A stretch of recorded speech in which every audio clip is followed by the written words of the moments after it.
جو اہل سنت والجماعت تنظیم کا موقف ہے.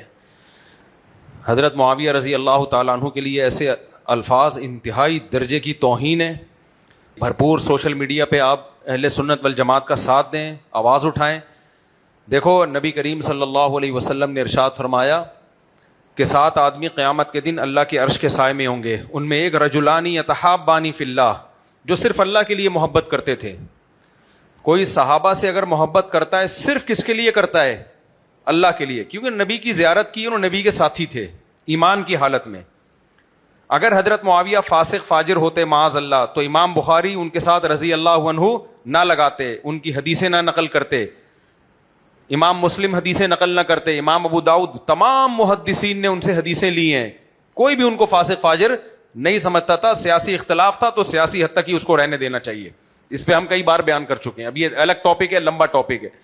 تو ہم کسی بھی قیمت پہ اس ملک میں صحابہ کی بے ادبی اور گستاخی برداشت نہیں کر سکتے. اس پہ بھرپور آواز اٹھائیں, اس کو اپنے گھر کا مسئلہ سمجھیں. اگر آپ کو اللہ اس کے رسول سے محبت ہے, اس کو کسی تنظیم کا مسئلہ نہ سمجھیں, اپنے گھر کا سمجھیں. جیسے آپ کے باپ کو کسی نے گالی دی ہے, لوگ ایسے بیانات پہ نا ہمارا نیچے کمنٹس لکھے ہوئے ہوتے ہیں لوگوں نے کہ اللہ کرے تمہارا حشر بھی حضرت معاویہ کے ساتھ ہو, اللہ کرے ہمارا حشر کس کے ساتھ ہو؟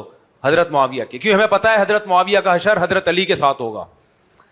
کیونکہ جو الزام تم حضرت معاویہ پہ لگا رہے ہو نا, وہ الزام حضرت علی نے بھی نہیں لگائے ہیں. انہوں نے بھی اس جنگ کو سیاسی حد تک رکھا ہے.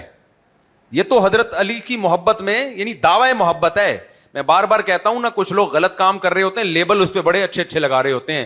صحابہ کو برا بلا کہنے کے لیے لیبل کس کا لگایا ہے؟ اہل بیت کی محبت. یہ لیبل غلط لگا رہے ہو. اہل بیت کی محبت اگر آپ کے دل میں واقعی ہوتی تو اہل بیت کو فالو کرتے. اہل بیت کبھی بھی اصحاب رسول کے خلاف نہیں تھے.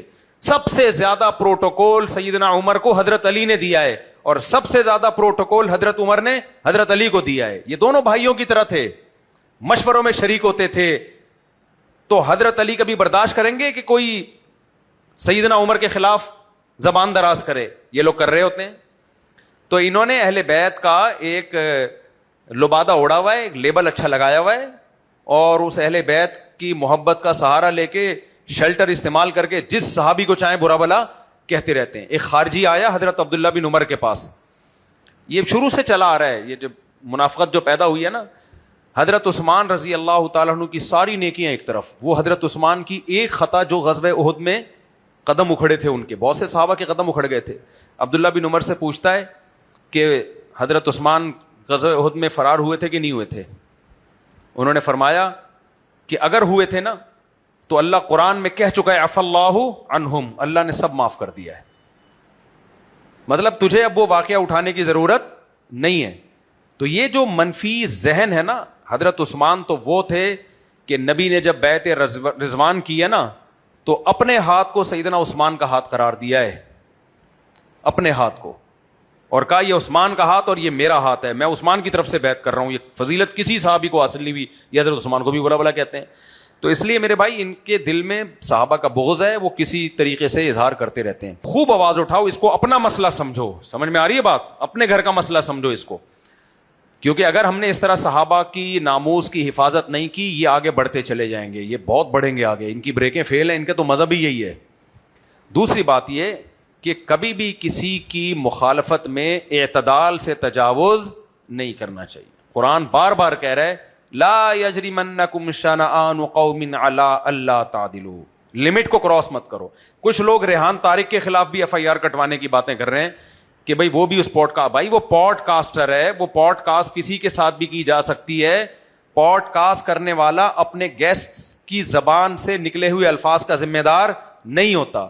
ریحان طارق نے الفاظ نہیں کہے ہیں, اس کی پوڈ کاسٹ میں جواد نقوی نے الفاظ کہے ہیں, تو ریحان طارق کے خلاف کیوں ایف آئی آر کی باتیں کر رہے ہیں اور اس کو گستاخ کیوں قرار دے رہے ہو؟ یہ پھر زیادتی ہو جائے گی. تو اس لیے جو پوڈ کاسٹ کرنے والا ہے وہ تو بھائی کسی کے ساتھ بھی انٹرویو لے سکتا ہے, کسی کے ساتھ بھی بیٹھ سکتا ہے, بات چیت کر سکتا ہے. وہ تو اپنی زبان سے نکلے ہوئے الفاظ کا انسان خود ذمہ دار ہوتا ہے, انٹرویو لینے والا ذمہ دار نہیں ہوتا. ریحان طارق نے اگر یہ الفاظ دہرائے ہوتے اور کہا تھا بالکل صحیح کہہ رہے, پھر بات بنتی تھی. لیکن ریحان طارق کے خلاف کیوں احتجاج کر رہے ہو؟ یہ پھر زیادتی ہو جاتی ہے. یعنی یہ اعتراض یہ غلط ہو جائے گا, پھر ظلم ہو جائے گا. اچھا بھائی, کچھ لوگ اچھا ہاں، ریحان طارق کی گرفتاری کا مطالبہ کر رہے ہیں، بالکل غلط ہے. ریحان طارق کی گرفتاری کچھ نہیں بنتی. اور یہ کہہ رہے ہیں کہ وہ بھی گستاخی میں شریک ہے، بالکل شریک نہیں ہے. پوڈ کاسٹ جو بھی کر رہا ہوتا ہے، میں نے جیسے بتایا، گیسٹ اپنے زبان سے نکلے الفاظ کا خود ذمہ دار ہوتا ہے. وہ جو انٹرویو لینے والا ہے، جو پوڈ کاسٹ کرنے والا ہے، وہ ذمہ دار نہیں ہوتا. یہ پھر حد سے تجاوز ہو جائے گا، زیادتی ہو جائے گی. ایک آدمی کے وہ نظریات نہیں ہیں، نہ وہ زبان سے کہہ رہا ہے، تو کس بیس پہ آپ اس کے خلاف اور گرفتاری کا مطالبہ کر رہے ہو بھائی؟ جیو نیوز نے ایک ڈاکومنٹری شیئر کی ہے کہ ہمارے نبی صلی اللہ علیہ وسلم صحابہ کرام رضوان اللہ اجمعین کو دکھایا گیا. اس کے خلاف بھرپور، آج بھی میں نے اس پہ ویڈیو ریکارڈ کروائی ہے، JTR میڈیا سے چلی ہے وہ. تو وہی بس ٹھیک ہے، بس بار بار ایک ہی سوال کو میں نے اس پہ میرا ریکارڈ میں نے کروایا ہے، کل آ جائے گا انشاءاللہ. ولید سے پوچھیں کیا ہے، وہ چل دیا نا، وہ چل گیا یوٹیوب پہ، اس کو میں نے جواب ریکارڈ کروا دیا. اس میں پیمرا جو ہے نا، ان کو تھوڑا سا اپریشیٹ کرنا چاہیے. انہوں نے فوری طور پہ نوٹس لیا ہے، جیو نیوز کا انہوں نے فوراً نوٹس لیا ہے کہ یہ کیوں کیا آپ نے. تو ہاں 15 دن کی پابندی لگا دی ہے.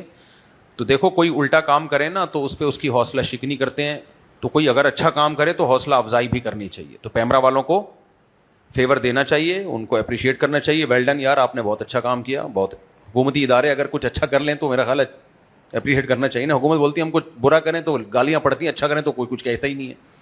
تو اچھے پہ اچھا کہہ دینا چاہیے. کیا خیال ہے؟